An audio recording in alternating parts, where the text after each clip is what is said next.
কিন্তু নুহাশপল্লী নিয়ে কি পরিকল্পনার কথা আপনারা ভাবছেন বা শুনেছেন আমি নিশ্চিত নই। নুহাশপল্লী নিয়ে নতুন কোনো পরিকল্পনা আসলে ছিল না। নুহাশপল্লীটা হুমায়ুন আহমেদ করেছিলেন গাছ লাগানোর জন্য।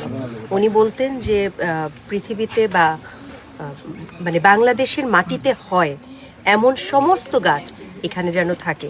উনি শুধুমাত্র গাছের প্রতি প্রেমের কারণে বা গাছের প্রতি ভালোবাসা থেকেই উনি নুহাশপল্লীটা তৈরি করেছিলেন। নুহাশপল্লী সরি আমার মানে একটু চট তো আমার নিঃশ্বাস নিতে কষ্ট হচ্ছে, সেজন্য হয়তো বা স্লো বলছি। তো নুহাশপল্লীর গাছগুলোর যেই যত্ন সেই যত্ন হচ্ছে, বরং নুহাশপল্লীতে যে গাছগুলো ছিল 2012 সালে, 12 বছর পর আজকে 2024 সালে আমি এটা বলতে পারি যে যে গাছ ছিল সেগুলো তো আছেই, এছাড়াও আরও কিছু গাছ যেগুলো আমরা বলি যে আসলে একটু দুর্লভ, আরও বেশ কিছু দুর্লভ গাছ আমরা যখন নুহাশপল্লীর আমরা যারা কর্মীরা আছি যখন যেখানে আমরা দুর্লভ গাছ পাই সেই দুর্লভ গাছ আমরা সংগ্রহ করি এবং নুহাশপল্লীতে সেটার একটা স্থাপন করি। মূলত গাছ নুহাশপল্লী, মানে নুহাশপল্লীর পরিচয় আসলে গাছের কারণে।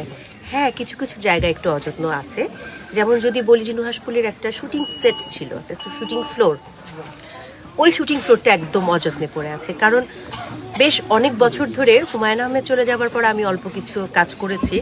আমি নিজেই 2018 পর আর কোনো